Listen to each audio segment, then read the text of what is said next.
Everyone, Lisa Cavazos here from McAllen ISD, and today we're going to give you a short tutorial on re-registration in Skyward. We are starting at the McAllen ISD homepage, and I'm going to click on Skyward at the top of the page. When I do that, the Skyward login page comes up. I'm going to put in my username and password. There is a link there at the bottom if you've forgotten your login or password. You can always call your campus or student outreach for support. Once you click on sign in, that's going to take you to the family access page in Skyward, and you're going to choose the child that you're trying to re-register. So once you select that, you're going to hit the button that says returning student registration and select the student once more. You're going to get a little welcome message and summary. Read through that and click next on the right-hand side. This starts your basic information, so make sure everything looks right. And when you're done, click on complete step and move to the next step. This is your address, very important if anything has changed to make sure that you make those changes. If everything looks right, you can complete next step and move to the next step at the bottom. This is your parent information, so you're going to want to make sure that all of your parent and guardian information is up to date. And when you're done, click on complete step. Emergency information, family doctor, dentist, hospital, etc. Make sure that's all accurate and then click on complete step. Next is your emergency contact. So this is anyone you want the school to reach out to in the event that there is an emergency and you're not available. Make sure that that information is up to date and then click on complete step. And finally, this is health information. So health problems, allergy, medication, notes, anything along those lines. Make sure that you include that and then click on complete step.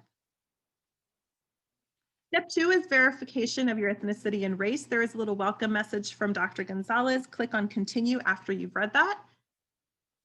Make sure that the appropriate boxes are checked and then click on complete step. Next is the FERPA Agreement. You're going to want to make sure that you read through each of those little statements and then put your digital signature, that's your parent name, at the bottom with the date. When you're done, always click on complete step. Now we have a few survey questions regarding your family work information. That is your digital signature as a parent as well. There's a residency questionnaire. Make sure you read through those questions carefully, answer them as they apply, and then sign as well there at the bottom. Once you're done with that, scroll down. There's military information. Click on the boxes that apply to your family, foster care or state care. You want to click on what applies to your family. Special programming, so any of the programs that your child may be participating in, you can click on those. And then finally, do you have access to the internet at home? Yes or no. And then once more, sign digitally as the parent. Once you're done with that, you'll want to click on complete step 4 and move to step 5. There are a bunch of acknowledgement forms here. You can choose yes or I revoke for any of those. This has to do with the attendance policy, guidance and counseling, so on and so forth. Each and every one of these policies is also linked on the right-hand side, so you can view it in English or Spanish. Once you read through those and select all of your appropriate responses, you will scroll down. Your child's name and ID number will be there. Finally, sign as the parent with your digital signature and date. And once again, when you're done with that, click on complete step 5 and move to step 6. This is a continuation of the health information. So once again, any information that you want the child's campus to have around special medication, special diet information, any kind of severe allergies, this is your opportunity to share that information with the campus as well. There's also a TB questionnaire, so please read through that if your child has had a TB skin test, as well as any kind of high risk situations there.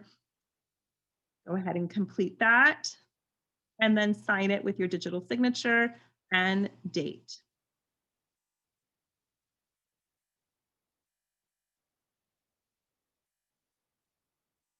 And of course, once you're done, you click on complete step 6 and go to step 7.